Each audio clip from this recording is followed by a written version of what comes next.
What's up YouTube, how you doing? This is Mr. Tybox123, and in this video I'm going to be bringing you a closer look at the Samsung Galaxy S3. Now, as you guys know, I've had this now for about 3 or 4 days, and I've been using it a hell of a lot just so I can get a decent opinion of it for when I do my review in about a week and a half's time. But what I thought I'd like to do is just run you through a complete detailed overview of the physical hardware that we can actually see on the phone, and also a little run through of the software and some of the inbuilt applications we get, just so you guys can have a more detailed opinion of the phone itself if you are deciding to buy it for your own personal use. So first of all, let's work our way around the actual hardware of the device. On the top here, we've got the actual earpiece speaker that obviously you hear through when you're making phone calls. On the front, we've got some sensors, along with that incredible front-facing camera, that 1.9 megapixel 720p front-facing camera. As you guys know, we did a test of that a few days ago, and the actual video quality was absolutely fantastic, and most definitely the best quality front-facing camera of any smartphone on the market today. Then we've got that beautiful 4.8 inch AMOLED display, which is beautiful. And then working our way down, we've got the buttons along the bottom of the phone. Now, Samsung have decided to keep the hardware button for the home button, and then we've got 2 soft buttons. On the right hand side we've got the back one, and then on the left hand side we've got the option button. Now, on native Android and also Sense, they've gone with the 3 dots that you get in the application to get into the options.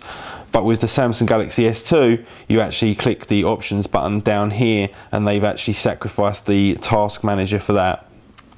Now, in the middle, like I say, we've got this hardware home button here, and I've got to say it's probably the only thing I've been a little bit disappointed with in terms of the build quality of the phone.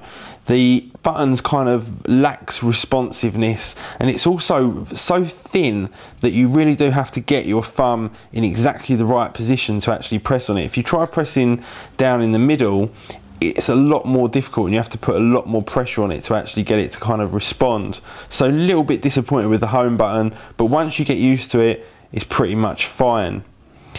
Now, if we just flip round the device here, on the back we've got the LED flash along with the actual speaker as well, and then we've got that 8 megapixel camera there in the back.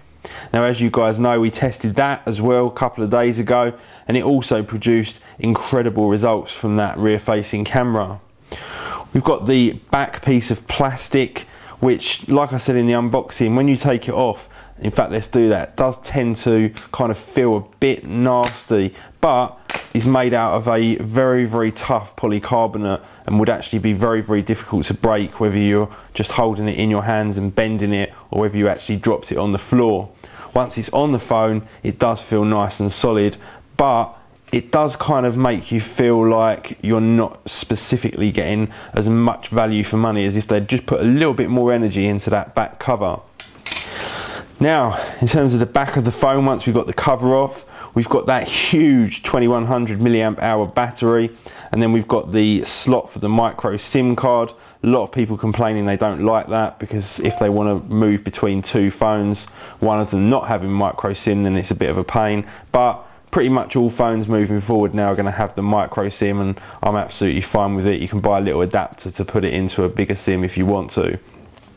And then we've got that micro SD slot, and one of the great things about the Galaxy S3, and in fact a reason why a lot of people prefer it over and above most of the others, is the ability to add this extra 64 gigabytes of storage through that micro SD card, and indeed is a really nice option to be able to have. So let's just put the cover back on now and have a look at around the rest of the hardware. As you can see, that cover fits on nicely, completely flush, very easy, and in fact it's a lot easier to take on and put off than it was on the S3, and overall definitely, sorry, the S2, and overall definitely does give a much nicer build quality with that kind of glossy finish. Now, on the bottom of the phone, let's just turn that off, we've got the micro USB port for charging. I much prefer it on the bottom. On the HTC One X, it's on the side, and if you ever want to dock it, you've got to do it in landscape, and I just find that a bit of a pain. Much prefer to have it on the bottom of the device. Then we've got the microphone as well. On the top of the device, we've got the other microphone, And then we've also got the 3.5mm headphone jack, along with that little area for unclipping the back of the phone. Down the left hand side of the phone, got the volume rocker, obviously for turning the volume up and down, and he's actually a nice responsive button as well. They've really kind of made some effort into improving that over that of the S2.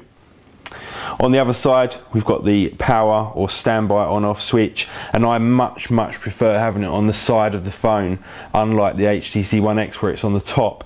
Because it's such a large phone, having it there means you can actually use it one-handed. If you have it on the top of the phone, you've got to slide the device around in order to use it one-handed.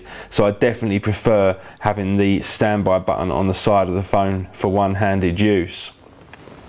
Anyway guys, that's the hardware. Let's take a little bit of a look around the actual software on the S3. Now first of all, I showed you this in the unboxing, but they've added these kind of nice sort of earthy effects, both in when you touch the lock screen and also to unlock it, leaves that nice kind of trail effect. Makes a pretty noise as well, although I've got to tell you it gets extremely irritating after about 3 or 4 minutes. Now let's just take a little bit of a look around the actual software. Obviously this is Ice Cream Sandwich version 4, and also comes along with TouchWiz version 4 as well. Now if you ever used Ice Cream Sandwich on the Galaxy S2, you're going to find it's a very similar experience to what you had on that phone. Most of the transitions have remained the same, but with this new quad-core processor, it's very responsive, the operating system. It's a lot snappier than it was on the Galaxy S2. Now let's just have a look around some of the applications that you get included with the phone itself. I'll skip through the ones I've installed extra. So we get the All Share Play, calculator, camera, we get the chat on as well, clock, calendar downloads. I believe they also include Dropbox as well with that. Sorry, let's just go back into that.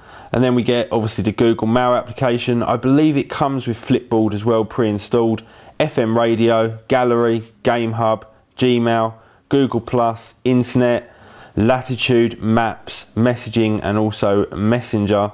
And then we've got some more services. We obviously get the Music Hub, the Music Player, My Files, Navigation, Phone, Social, Playbooks, Play Movies, Play Store, and then we get all of the S apps.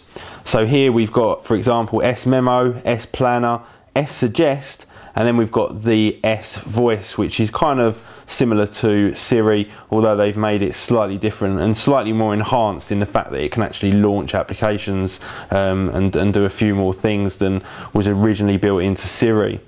Then we get Google Search, Settings, Talk, and the Video Hub, the Video Player, Voice Player, YouTube, and then everything else are third-party applications that I've actually put on myself. Now, like I say, Samsung have actually opted to have a soft button for the options, so rather than having the 3 dots in the corner like you'd get on native Android or indeed on Sense, you click the soft button here and that brings up all of the options for the particular area that you're in at that one time. Now, one thing I have actually noticed on the Samsung Galaxy S3, and I'm not sure if they're going to modify this in a hotfix or some kind of update, is the brightness of the screen. Now, I don't know how well this will come out on video, but I've got to say it's definitely about 20 to 30% duller on auto brightness than the HTC One X. Now, you can still see it and it's still clear, but I would actually prefer it just to be knocked up just a little bit brighter so you can just see everything a little bit clearer. They've obviously tried to keep it down as much as possible for longevity of battery life, but I do feel it's just a little bit dull. Maybe some of you guys have kind of experienced that as well. But anyway guys, I wanted to give you a kind of closer up look of the Samsung Galaxy S3, especially around the hardware, as we didn't get to see a great deal of that in my unboxing. But anyway guys, that's about that. Really enjoying using the S3. Obviously I've got a whole load more videos to come on this. Lots of comparisons with the HTC One X and potentially with the iPhone 4S as well. And that's about it guys. Thank you very much for watching. Please do hit that like button and I will see you all in the next video. See ya.